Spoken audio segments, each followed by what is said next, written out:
Hi, everybody. Thanks for joining us on Realty Check. I'm your host, Trish Williams, and welcome we're at the final part of this series. We've been talking about a home purchase from the beginning to the end. Today's episode, we're going to be talking about that final step, the closing. When you get your keys, how you get your keys, how it all works, and what you have to do to get your keys. So we're going to have a fun show about that topic just to walk you through the do's, the don'ts, the questions and answers of what happens that day and within those couple days. Next week, we're going to be starting a new series on the show, and the new series is going to be discussing home renovations. Big and small. So we're going to talk about little to-do lists that you can do. We're going to have different contractors come in on the show, even talk about pest control for your home. So lots of things that you can do to your home once you become a homeowner. So stay tuned for that. Keep on watching. If you guys are watching our show, make sure to share it with your friends. Make sure to leave us a review and even comment and post what you guys want to hear, because you give me your feedback. We'll put together shows that will have the content that you guys are wanting to hear and wanting to know about. We're full of answers, so we would like to know your questions. Today on our show, we have our special guest, Kimberly Petersen with First American Title. And Kimberly's been here on the show before, and I'm so happy to have her back. Glad to be here. I'm glad to have you here again, Kimmy. Kimberly, sorry. No, a lot of people call me Kimmy. I'm certainly not offended. Yes, I have a habit of calling you Kimmy all the time. But Kimberly's amazing. She works at First American Title, which is a title company that we use often on Trish Williams' team, and they're amazing. They have a great team. They have a great escrow service, customer service. Everything's really wonderful about them, so I love working with you guys. Thank you. We love working with you guys as well. Yes, thank you. So we're going to talk about all of these closing day things, and the questions that buyers have, a lot of things that people ask commonly about closing, and what happens. So first off, just down to the basics, probably the most common question that we ever get, Kimmy, is, do you get the keys when you go sign? Are they there? Do you sign the paperwork and pick up your keys and go into your new home? Is that how it works? It's actually not how it works, at least in Nevada. I know on the West Coast, that's kind of a commonality. Everybody gathers and keys are exchanged at that time. So there's some surprise when people come from the East Coast and we sit down to sign that it's not exactly that way. But no, it is not. We are very close to getting the buyers their keys at the closing table, but we don't actually have them. Once we sign, record, then once you receive recording confirmation from your escrow officer, then at that point in time, the agents make the arrangements with the buyers and the sellers to get those keys exchanged. Okay, and just to break down that process a little bit, what happens where if the buyer is getting a loan, then at the time of signing, they're signing the actual loan docs. Correct. They're signing a stack of paper, depending on the lender, some sort of a stack of documents that is given that we typically get them right prior to closing. Right. That's one thing that I guess is a misconception. I feel like I'm constantly explaining that to the buyers because they're, a week before closing. They're like, hey, I just want to sign everything early. And I'm like, no, you have to wait for those actual loan docs to be issued. And it's not a click of an email. There's a process that goes through those loan docs being issued. But the signing for the buyers has to be on those actual loan documents that are printed and notarized, so they cannot sign before those loan docs arrive. Correct. They cannot sign before the loan docs arrive. There are some lenders that have a portion of the documents available for an e-signature. Oh. I don't really have a list of who those I haven't lenders come across are. that yet. But it's only a portion of the documents. There are still items, several documents within that stack of loans documents that need to be notarized. Those have to be wet signatures, meaning they need the wet ink on the paper and notarized in front of someone authorized to do so. Yeah, which means you have to be there to do it. Absolutely. So after the buyer signs their loan docs then get returned to the lender, and lender has to, check check for mistakes, make sure every page is signed, make sure every I's dotted, T's crossed, all that good stuff. Once that happens, the lender will then issue the wire, the funds. Correct. Yep. So if your loan amount's $300,000, then the lender will send that $300,000 to the escrow company. Correct. And at that point, they call it funded.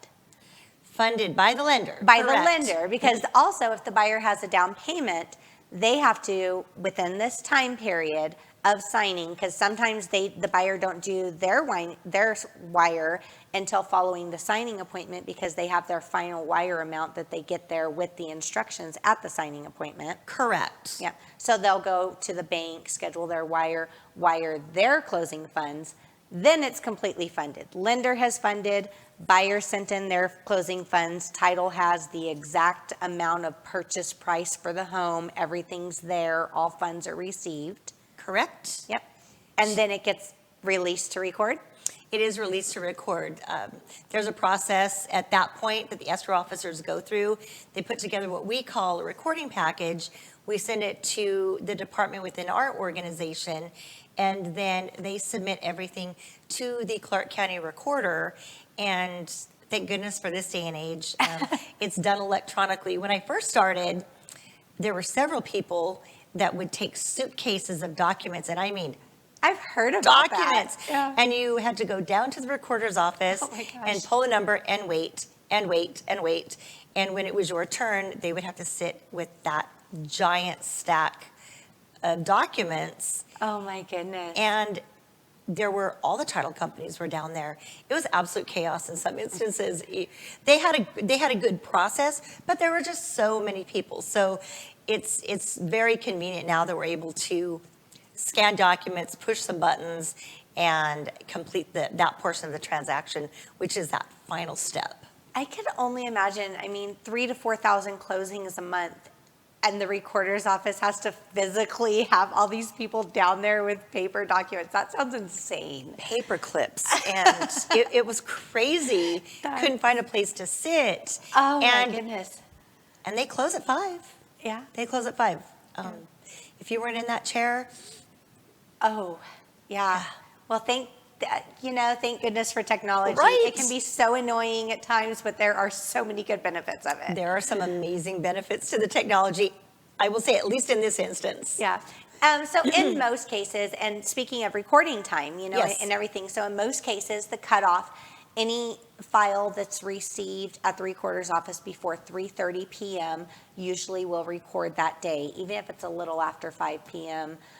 In most cases. Every once in a while, we have gotten those emails back from the recorder's office that they're just too overwhelmed and it'll record the following day. So, correct. In most cases. In most cases, and they will send information back to the title company that we in turn then forward on to you guys to let you know, hey, we're good to go. Your buyer now owns this home, and the seller is now relieved of that obligation. Right. And why that is so important, because the buyers, we have to have, as realtors, we have to have the recording confirmation before we can release the keys to the buyers. And, there's buyers, sometimes they're antsy. I want my keys now. I'm all ready to move in. I'm parked in the driveway with the U-Haul.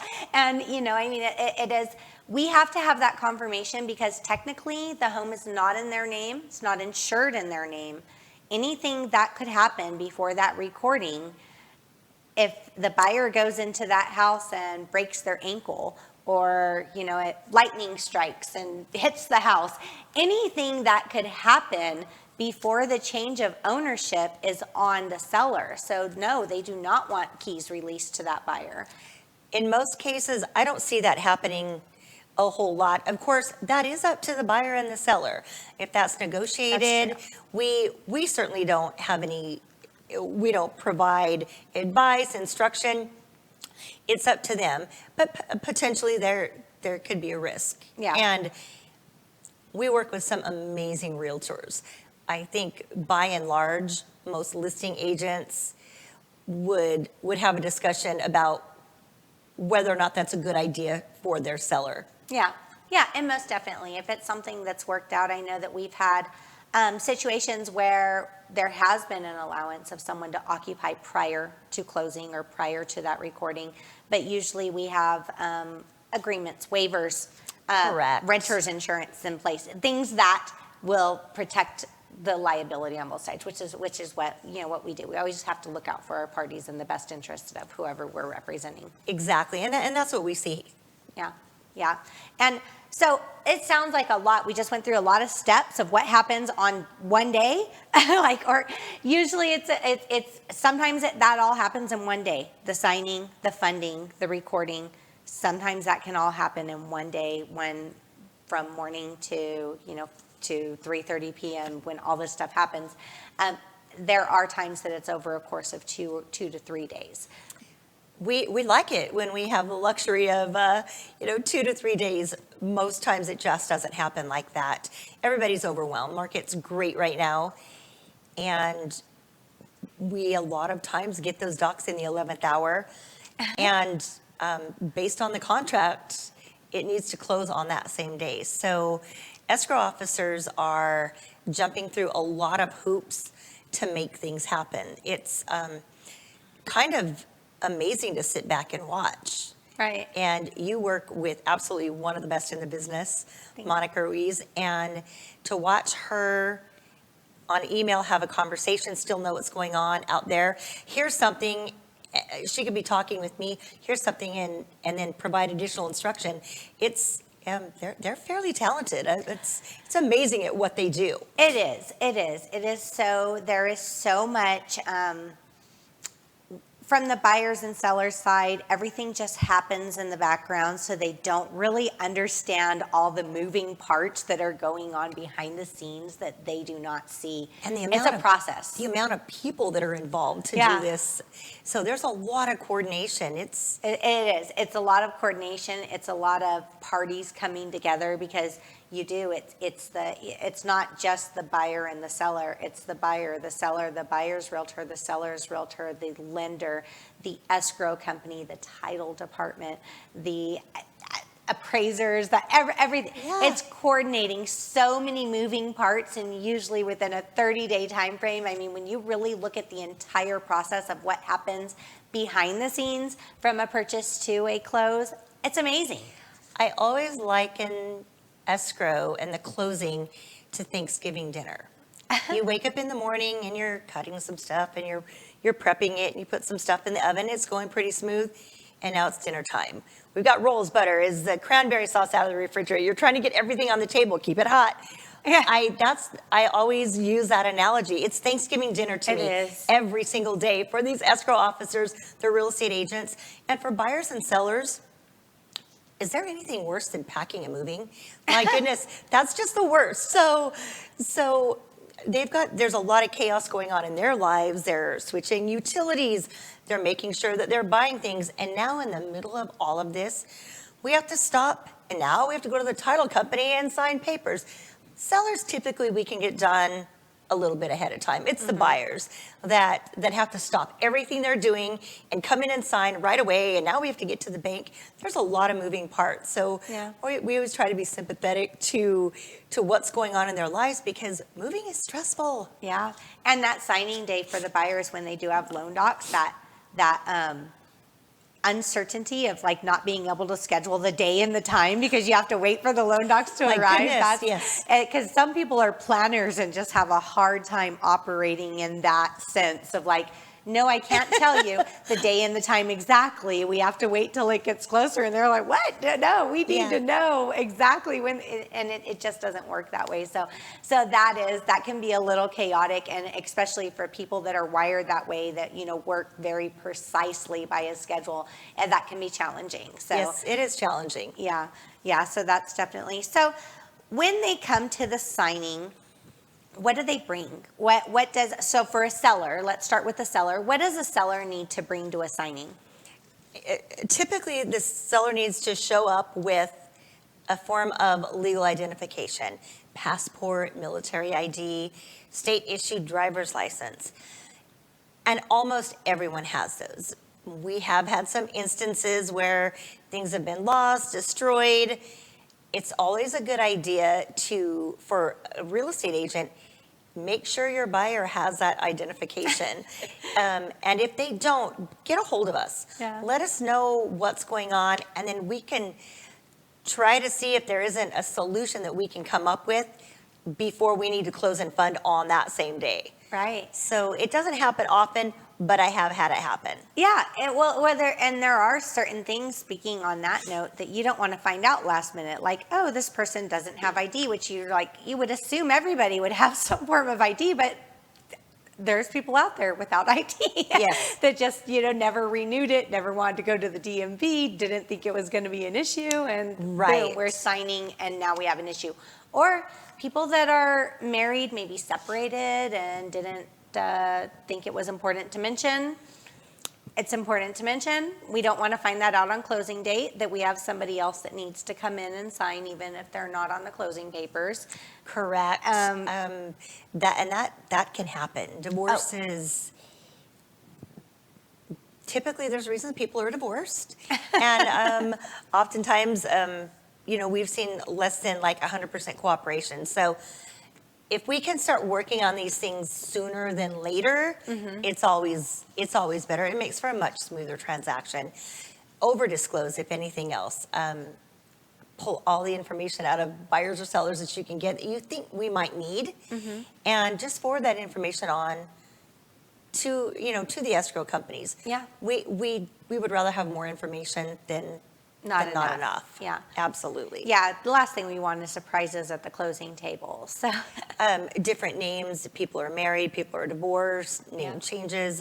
There's a lot of scenarios that can come into place. So we just like to know everything. We want to make sure that we don't have these snags. yeah, absolutely, absolutely. Those are all things to get worked out really in the first week. The first opening of escrow to make sure we have coordination of all those scenarios that could come up, and not try to tackle them last minute, because we could run into an issue that's going to cause a time delay. Yes. Yeah. So, what about if you're selling a house, hopefully, obviously, most times in today's market, you're going to get money.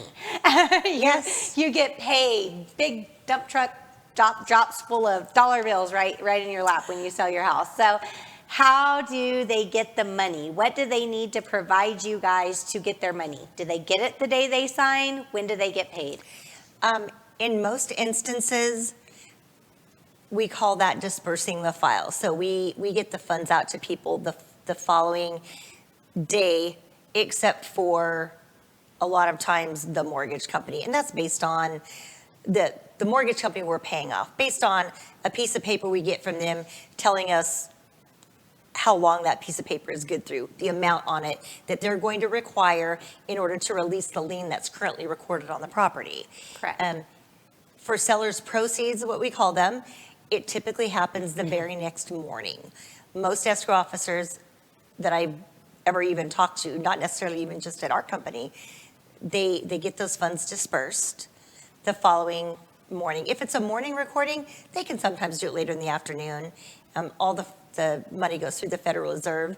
So if it closes at 2:00 our time, because it's 5:00 on the East Coast, and that's where it's located at. Yeah. So they get their money, and it's most times wired into their account.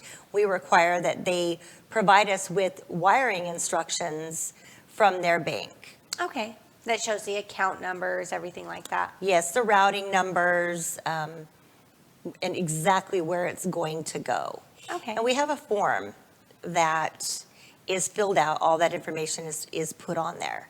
Okay. So they fill that out at They signing. fill that out. Now, with that said, there's been a lot of fraud out there, and people have been. Can you imagine losing the funds from the sale of a property? Oh my gosh. A lot of times, that's not only people's greatest form of wealth, it might be their only wealth. And so we make sure that if someone wants to change the instructions that they've given us on how they're going to get their money, they have to come back in, show their identification again, and make that change if that's what they want to do. You can't do it over the phone. You cannot do it over the phone, because It's security. it is security, and as unfortunate as it sounds, there are people out there trying to take other people's money, and they become more and more sophisticated. So we take absolutely every step we possibly can, and it's a constant training, it's a constant learning. When we hear of a scenario, okay, we put steps in place to make sure that doesn't happen to us, our real estate partners, our lender partners, most importantly, the sellers of that property. Absolutely. And then, yeah, if you can't verify whoever's calling in, who they are, you know, they could sound exactly like the person and They tell you could. the names. They could have all their information somehow, but you still need them to come in. Correct. We will require they come into the office. Yeah, it's for their provide own ID. protection. Absolutely. Yeah. So if they do not have the wire instructions from their bank account, can they use the checkbook, their routing number and account number from their checkbook if they have one? Preferably, sometimes those routing numbers that's listed on the check aren't the correct number to get it into the account. So we prefer, and sometimes we make the call to the bank to get that correct routing number, but always a good idea for buyers to contact their bank, go in and say, I'm selling my property. I want to wire it to my checking account. Can you give me the instructions? And they can bring it with them. We can take a copy of that, secure it to the document itself, or they can write the figures in, however they want to do it. But it's best to get that information directly from the bank that you're going to wire those funds into. Okay, great. And what about if they don't want, the funds to be wired and they would rather have a check? Absolutely. We can have a check issued to them. Okay. It depends on their financial institution. So sometimes they don't have access to those funds as quickly as they want. Sometimes they'll put a 10-day hold on Yeah, it if it's a really large amount. Yeah. Correct. And those are always discussions that the individual would want to have with the manager of their financial institution. A lot of times, depending on that relationship with the bank, they can waive it, those types of things, but that's always up to the bank. Okay, great. Can they have their funds wired to a third party? No. No. So if there's a lot of regulations in place, we follow all local, state, federal regulations, federal laws to make sure that the integrity of the industry is being protected and that our customers are being protected. So we make sure that there's nothing going on that shouldn't be going on. So it's required that the funds be sent to the account of this name needs to match the title that was on the property, what the transaction was closed in. Okay. If it's in a trust, however, there's a document that there's a lot of people that have a trust set up. Or an LLC that their property might be in. Correct. That they can sign a document on with a trust. My name is Kim Petersen, so if I only had a checking account in my name and the house is in the trust, I can sign a document attesting to that and that I'm giving authorization for it to go into my personal checking account. However, the name on the checking account as the individual must be on the trust as well. Okay. Or you can go to your financial institution and just open an account in the trust name. You absolutely can. And we've had people do that as well. Yeah, and I've commonly had people do that because that seems to be the easiest way to do it. Correct. Is just have them open the account in whatever name the title is recorded in, and if they're authorized to do so on the trust, which they should be if they're selling the property. Yeah. So we hope that it's the right person anyways. I've got an amazing title department. We wouldn't get to that step. It would have all been resolved well before they're going to take a check down to their bank. Absolutely. So that I feel like that's the path of least resistance, is just open the account in the trust name, and in that way it's just dispersed evenly there. So if I had a name change, what if I had a name change before the docs? She spoke about that a little bit. If I got married and I was single when I purchased the property, yet I'm selling it now and now I'm married, so my last name is different. Do I have to provide you documentation to prove that I'm who I am? we will take your driver's license. Typically, your new married name is on your Yeah. driver's license. Uh-huh. And we just make sure you are who you say you are. We've never required a marriage license, but there are instances, and the escrow officers are the ones that kind of determine this, but there are some instances where a spouse signs a quitclaim relinquishing their interest in the property. Yeah. If they weren't already on it. But because Nevada's a community property state, we secure those deeds as well. Okay. All right. That makes sense. Buyers, do they bring the same things to their signing appointment as what sellers do? Do buyers need to bring, what kind of ID do buyers have to have? So same form of legal identification: passport, military ID, state-issued driver's license, state-issued just identification card. However, most lenders require a second form of identification for one of the forms that's in there. That second form of ID isn't, they can take something that's more common, I guess. So they'll take a Costco card, Okay.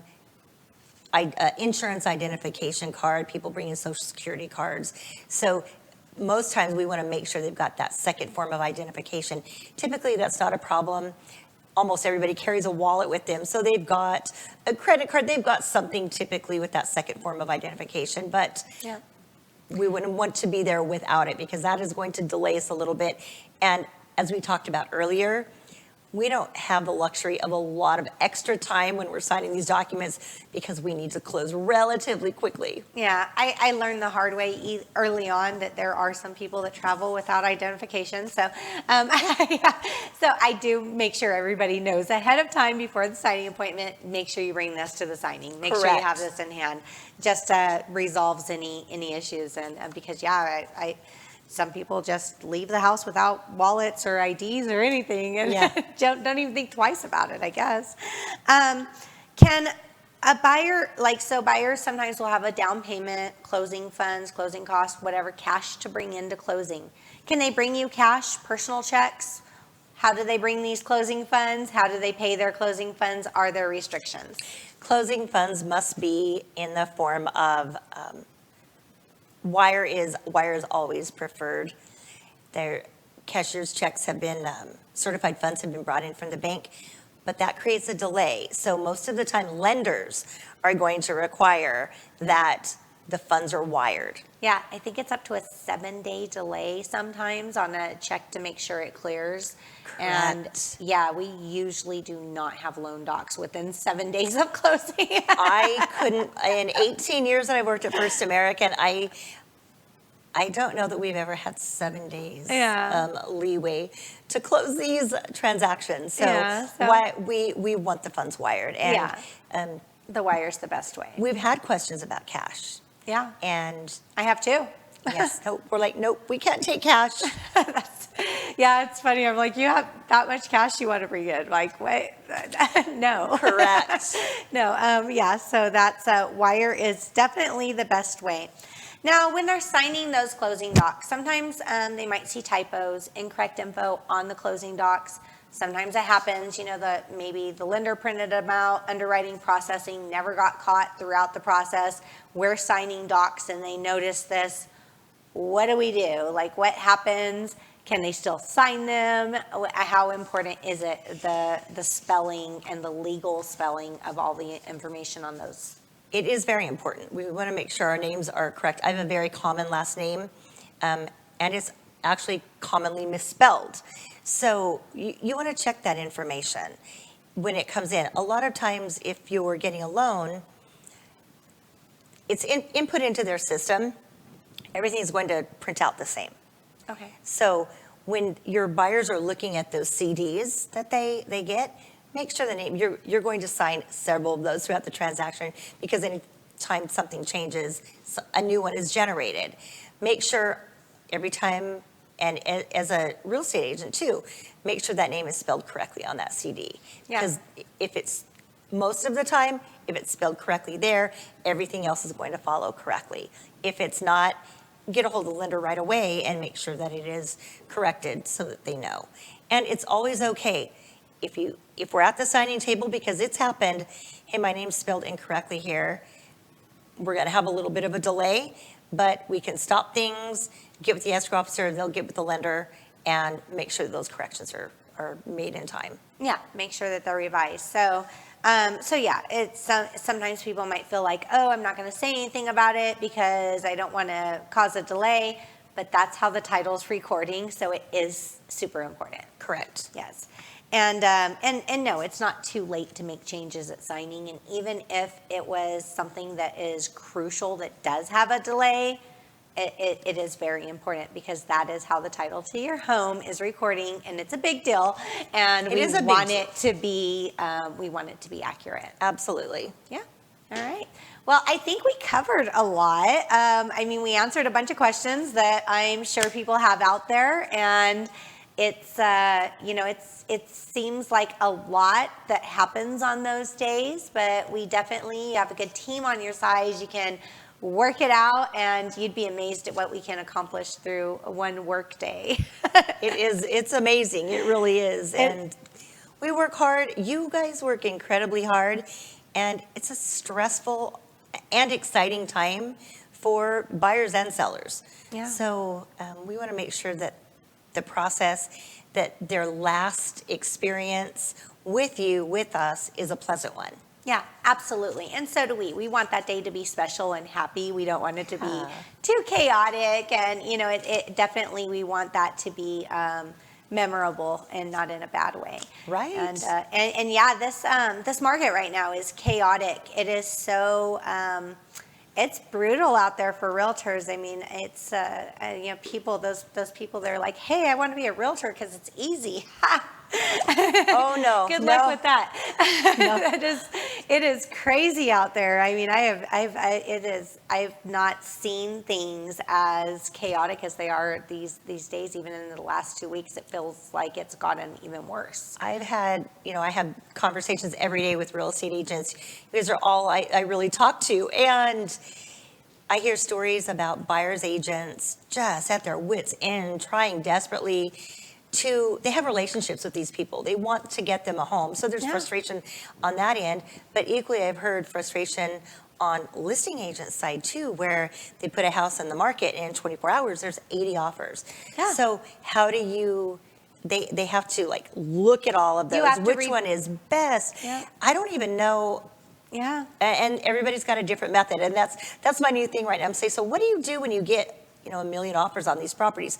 Some people physically print them, and if they put them in piles, conventional, FHA, VA, cash, and some of them do spreadsheets. Yeah. It's fun for me to hear the different processes these real estate agents have, so that they can present all of these offers to their sellers. And I can't even imagine, as a seller, that's got to be overwhelming too. It's not only that, it's printing the offers, and yeah, people are, they always say oh, listing agents have it so easy, and no, when you're getting that many offers, because you're printing the offers, you're going through the terms, and sometimes on offers, people try to sneak in terms knowing that you're going to get all these offers, and you may overlook that. So you have to go through very, very carefully to look at all the terms. You have to create net sheets, because and maybe not everybody does this, but for me, I never want to present an offer to my seller without a net sheet showing them what this means, because I'm really essentially, what do they care about? How much money am I going to walk away with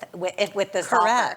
So I include a breakdown of the net sheet of, on each one, and net sheets aren't, they're not a click of a button.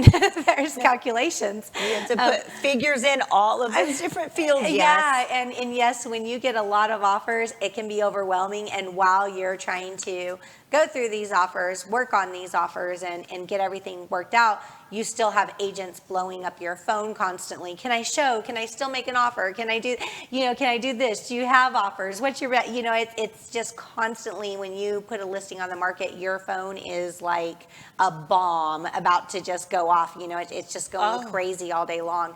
And then when you're a buyer, when you're working with buyers these days, I mean, it's across all price points. This used to be only like madness in certain price points, but it's everywhere. It's across the board right now. Yeah. and you're just you're out showing properties, you're writing offers, you're getting rejections, and you're writing good offers. I mean, our buyers are writing really great offers, and it's still sometimes just not good enough. And the buyers are starting to get worried and antsy, and you're doing a lot of work for no return for a while. It's draining. This market is brutal. So it is not for the weak at heart, but we will get through it. Absolutely. Yeah. So, well, thank you, Kimmy. Thank you so much for being on the show today. It was great having you, and I always appreciate having you on the show, and always appreciate everything you do. You're very great at answering questions, being there, offering support. So I really appreciate you and First American Title, and your team on First American Title have always been amazing to work with. Thank you. I appreciate you so much. Love watching your success, because I started with you in the beginning. Day one. Day one. With a short sale. Yes, with the short sale. My first escrow was a short sale.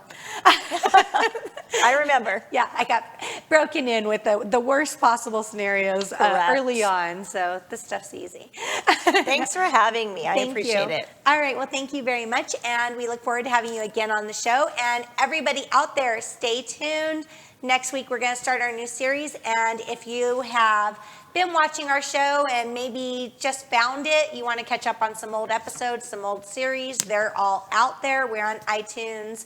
If you want to listen in the car, we're on iTunes, Pandora, Amazon Music, Spotify, lots of other places out there, and YouTube, and right here on Facebook. So we are everywhere. You can check us out, and thank you so much for tuning in. We'll see you next week.